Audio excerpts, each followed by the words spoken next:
म आफ्नो घर आफ्नो फ्यामिली भएको आफूले फर्किन सकौँ। टाढा म नि नेपालमा बस्नु मन छ।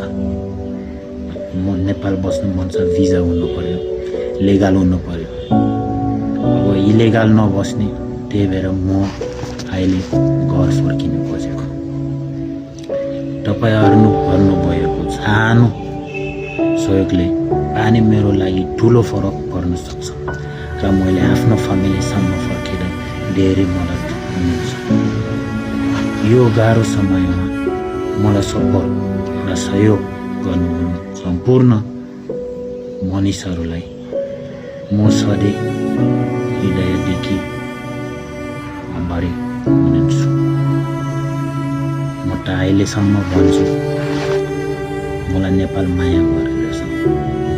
म नेपालमा बस्नु मन छ। जसरी सक्ने नेपाल बस्ने हुन्छ म बस्छु। बट अहिलेसम्म इलिगलमा बस्ने नहुनु, त्यही भएर म सहयोग सबैजना हात मिलेर सहयोग गर्दैछु। सानो ठुलो म त सहयोग घर फर्किनको लागि सहयोग गर्दैछु। Thank you so much for your love. नमस्ते सबैजनालाई, मेरो नाम फ्लोरेन खरा।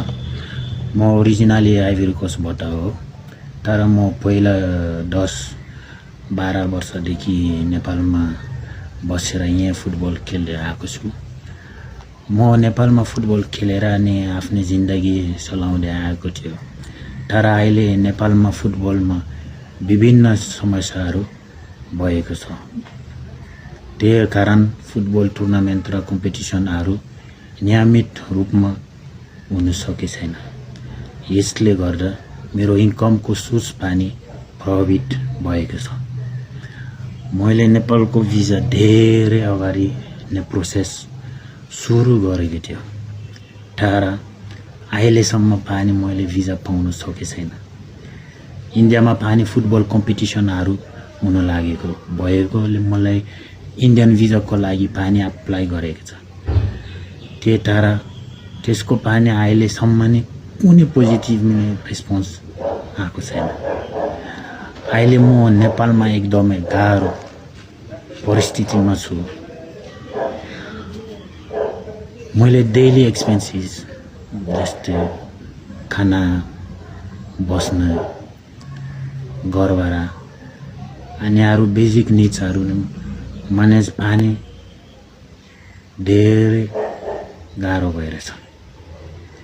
मेरो फ्यामिली आइभरी कोस्टमा छ।